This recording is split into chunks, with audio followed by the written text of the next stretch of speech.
Bem, estamos começando, como prometido, a conversa com o doutor Antônio Delfim Neto. Não preciso apresentá-lo, todo mundo conhece, né?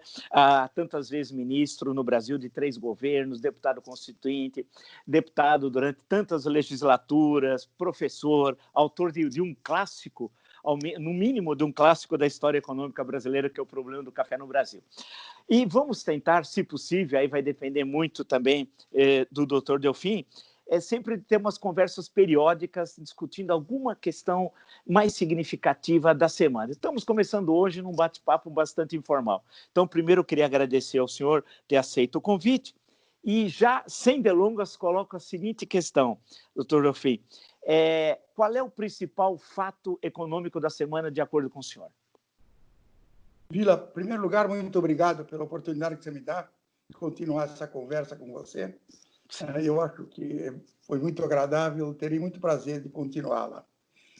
Na minha opinião, hoje, o grande drama é o seguinte: nós estamos atacados por uma pandemia durante um período até o fim do ano, praticamente.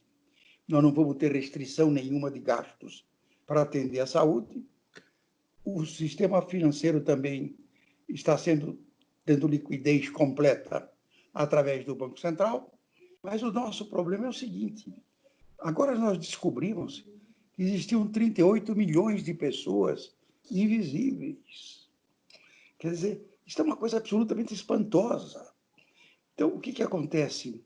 Nós vamos ter que construir um sistema de renda mínima para, pelo menos nessa passagem, você atender essa gente que está completamente desamparada. Como nós estamos numa situação fiscal muito difícil e que vamos ter que enfrentar, nós temos que essa preparação tem que atender a duas coisas.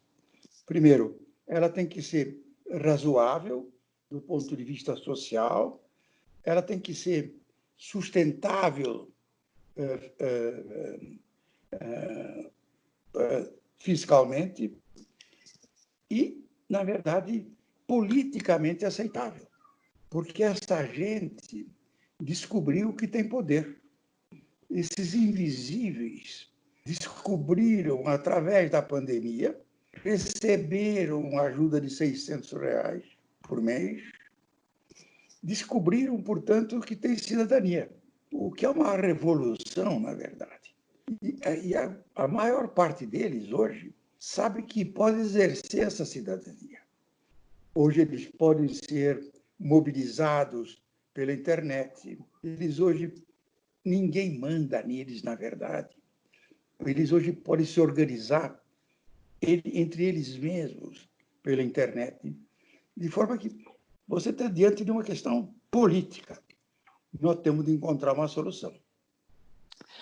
E de onde vão vir esses recursos? De onde vão vir? Sim, sim. Aí, este é o ponto-chave. Nós precisamos encontrar novos recursos. Vai ser uma Bolsa Família enriquecida, melhor, abrangendo um número muito maior de gente. Vai precisar de uma fonte.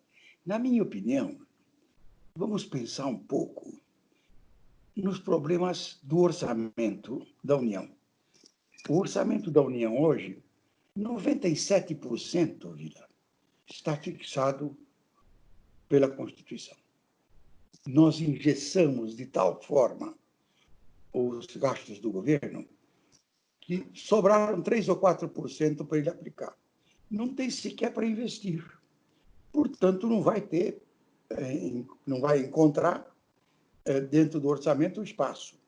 Bom, qual é a alternativa? A alternativa simples seria aumentar o imposto, que é a pior alternativa do mundo. Porque se eu aumentar o imposto num país que já está com um enorme déficit de demanda, num país que está atacado por uma pandemia, eu vou ainda destruir as condições do crescimento. E aqui eu acho, Vila, que a gente tem que colocar uma questão fundamental. Nós só vamos poder sair da encrenca crescendo, porque você só pode distribuir o que você já produziu. Crescimento significa aumentar a produtividade de cada brasileiro. ele aumenta a produtividade, a soma dessas aumenta o PIB, portanto, você tem o que consumir e o que sobrar vai investir. Então, aqui, eu acho, qual é hoje o grande problema? O grande problema é o problema do pessoal da União, que consome lá 60% do... Mas o que acontece? Neste grande problema está a remuneração de uma casta de funcionários públicos concursados, não eleitos, que construíram as suas próprias condições de salário, que se apropriaram do poder e foram, a pouco e pouco, expandindo os seus salários. Basta ver o seguinte: o Brasil murchou. Todos perderam. Todos, alguns perderam ainda compensados por uma redução de emprego. Outros perderam o emprego. Só tem uma classe, uma casta, que teve 4% de aumento real nesse período, que está completamente fora dos esforços da nação. Por que chegou nesse ponto? Chegou nesse ponto porque nós violamos a Constituição. Na realidade, nenhum burocrata poderia ganhar ou deveria ganhar mais do que o presidente da República. Sim. Essa burocracia foi encontrando penduricalhos, ajuda daqui, ajuda de livro lá, um negócio aqui, um negócio lá, ajuda de moradia. E, na verdade, violou todos esses tetos. Eu suspeito que, se a gente aprovar uma lei que já existe, está perdida no Congresso há muitos anos, começou no Senado, e que hoje está, inclusive, está pedido para ser votada, que é a Lei 6.726, de 2016, que estabelece que ninguém, em qualquer posição da administração pública federal, poderá ter um salário maior do que o do ministro do Supremo, que é um negócio parecido com os 35 mil. Sim, o salário médio dessa gente deve ser 50, acima disso. Na minha opinião, é o Congresso ter coragem de aprovar essa lei que está lá para ser votada. Inclusive, está com pedido de urgência. Isso produziria, eu acho, alguma coisa muito substancial, talvez, seguramente mais do que o Bolsa Família. Ou seja, você teria daqui recursos absolutamente dentro do orçamento para financiar essa renda básica, essa renda mínima, para sustentar estas pessoas mais vulneráveis. E, junto com isso, você precisaria de um programa que desse a essas pessoas, que preparasse essas pessoas para elas mesmas reconquistarem a sua cidadania, elas mesmas se educarem, se especializarem em alguma coisa, procurarem trabalho para sair da renda mínima. Ou seja, você veja que, sem o crescimento, nenhuma solução será possível. Eu estou convencido que, se a gente tiver coragem de enfrentar isso, de realmente cortar todo o extrateto, qualquer que seja o truque. Aí deixa eu colocar uma questão complicada para o senhor, com base no que o senhor disse. Complicada, quer dizer, não, mas que tem os problemas políticos. O Supremo Tribunal Federal já decidiu que diminuição de salário não pode ocorrer. Decisão lá do Supremo Tribunal Federal.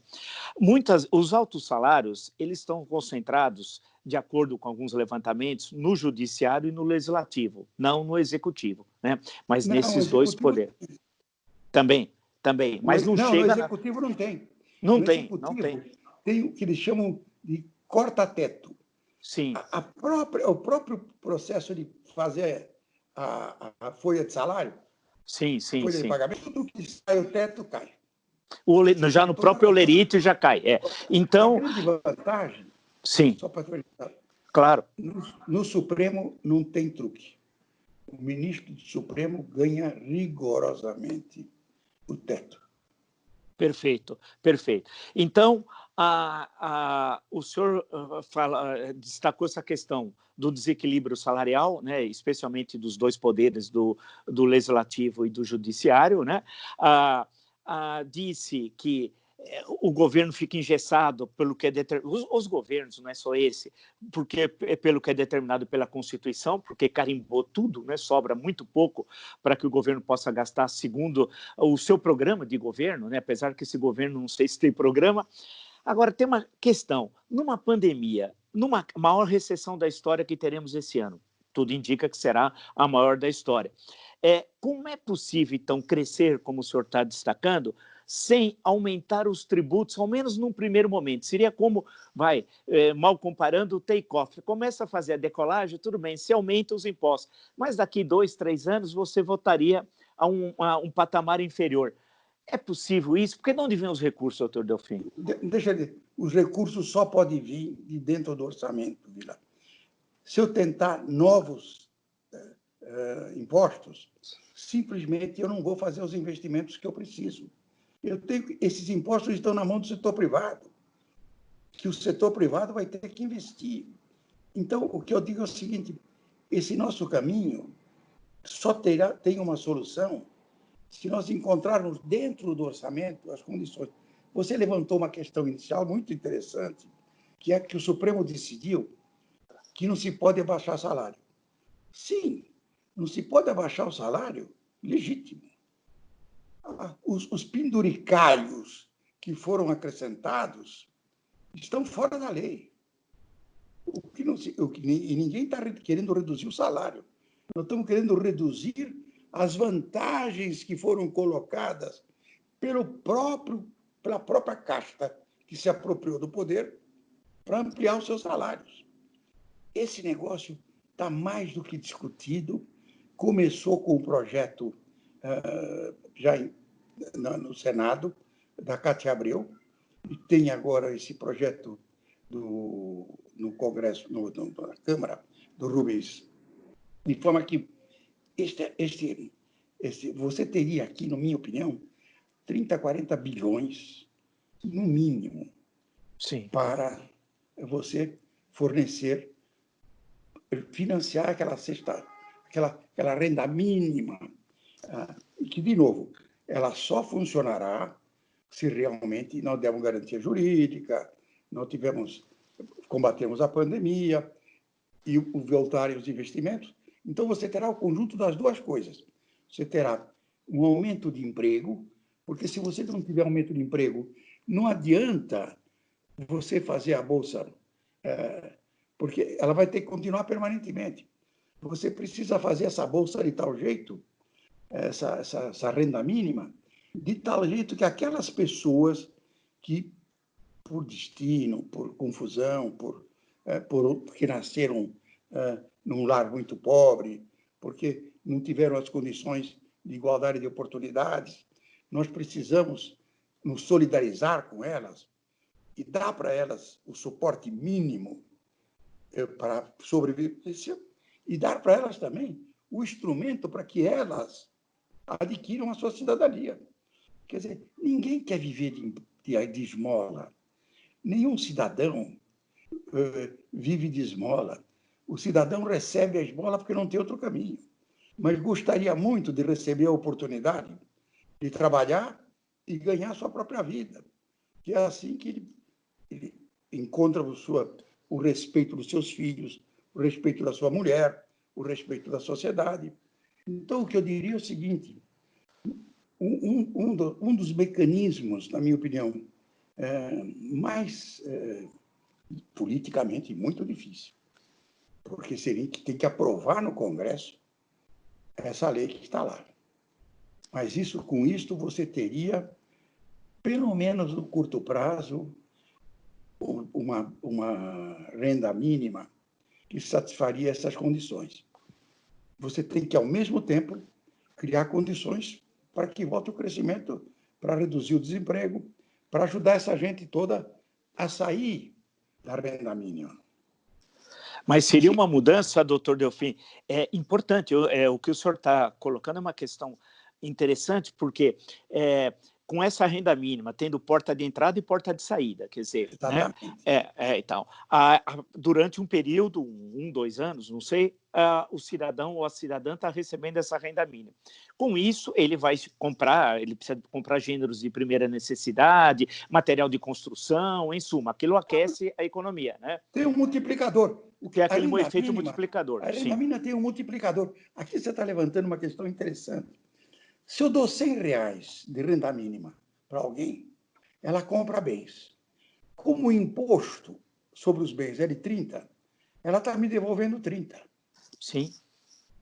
Portanto, perfeito. Eu estou dando para ela 70. Sim. Mas eu estou criando a demanda de 100. E outras pessoas vão ter a mesma coisa, e isso vai se multiplicando. Esse sistema, uma vez posto em marcha, ele vai adquirindo uma energia interna e vai se reproduzindo. Agora, você tem toda a razão. Aqui nós estamos fazendo uma coisa mecânica, como se... Não, você tem que ter uma cooperação da sociedade. A sociedade precisa entender de que se trata, para ela se comportar corretamente e compreendendo que nós não estamos fazendo favor nenhum. Nós estamos realmente cumprindo um dever moral, que é de solidariedade com aqueles que, neste momento, foram atingidos de uma maneira trágica. Não é apenas pela pandemia, com a impossibilidade de trabalhar. Vila, esses 38 milhões de invisíveis mostram a crueldade. Eles nunca, se não tivesse tido a pandemia, nós jamais íamos perceber que eles existem. No fundo, ainda que seja uma coisa trágica, é um efeito positivo.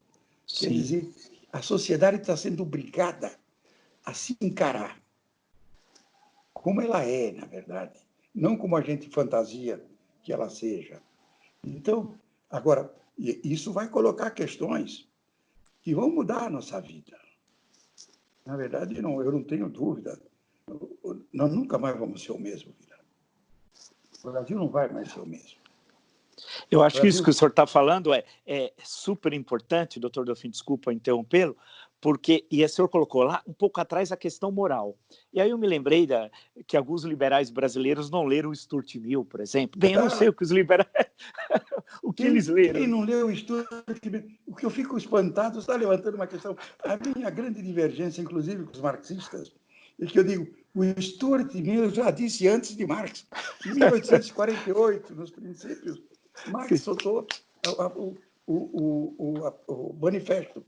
Stuart Mill já tinha escrito.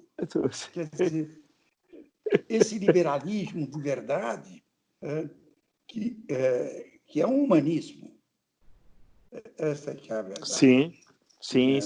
Agora, isso que o senhor está falando, o Brasil não será o mesmo. Quer dizer, nós só sairemos da crise se houver uma espécie de pacto moral, econômico, social, político, né, num conjunto, né, de fatores que poderá tirar o Brasil. Quer dizer, vai ser, portanto, uma ruptura com a nossa história, né? Porque o que o senhor está colocando, e eu gostaria que a gente fechasse até a nossa conversa de hoje sobre isso, é uma mudança. Sempre teve uma ideia de que programas como o Bolsa Família ou um auxílio emergencial, o nome que queira se dar, era uma coisa para os preguiçosos, para aqueles que não gostam de trabalhar, tal. Era assim, frações das classes médias sempre repetiam um pouco esse discurso, e mesmo o andar de cima, como diria o Hélio Gaspar, repetiria isso. Não, o que o senhor está falando é uma outra coisa, é uma política de Estado, né, permanente, mas as pessoas que entram, elas entram e saem, quer dizer, e esse programa, outras pessoas vão entrando e outras pessoas vão saindo, tem todo esse efeito multiplicador na economia e é uma questão de compromisso moral, um sentimento de pertencimento, né, na sociedade, né? Esse aí que é o ponto. Eu acho que a pandemia nos obrigou a enfrentar um problema, que é o da igualdade de oportunidades. A aprovação do saneamento, Mila, na minha opinião, neste momento, revela o seguinte: estava há 30 anos parado. Foi entregue a empresas públicas, a prefeituras, se abriu a condição básica para a igualdade de oportunidades. Não importa o lugar onde você nasceu, se num lar muito rico ou num lar muito pobre, as duas coisas que você tem que ter para poder ter igualdade de oportunidades, começar a ter, é água encanada limpa e imposto tratado, principalmente para aquele que nasceu no local pobre. Por quê? São as condições que vão dar a capacidade cognitiva para aquele que não teve o benefício de estar no lar rico, de ter uma capacidade cognitiva equiparada do outro. Não será igual a do outro, porque ainda haverá diferenças. Mas você vai ter o quê? Mais saúde e mais educação. Com essas duas, e as duas, saúde e educação, dependem de água limpa e esgoto tratado. É o começo da igualdade de oportunidades. Esta é a obrigação moral da sociedade. É que não importa onde você nasceu, eu sempre brinco.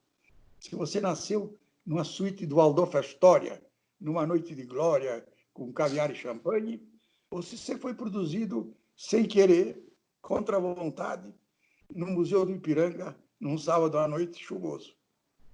Uma vez produzido, você é senhor de alguns direitos. E que direitos? O direito de começar a corrida num ponto parecido com o do outro. Sem isto, a meritocracia é uma fraude. Ponto final, tá ótimo. Esse sorteio foi. Eu acho. Vamos deixar as pessoas com muita sede, vontade. A escassez também é importante nesse momento. As pessoas falaram: olha, eu quero ouvir o Dr. Delfim a semana que vem, porque o que ele falou essa semana foi ótimo. Ponto final, foi brilhante aí as considerações. Muito obrigado, do senhor. Vila. Se Deus quiser, Eu já tinha umas. Nos veremos na próxima semana, então. Até então, professor. Até semana que vem, então. Boa tarde para você e para os nossos ouvintes.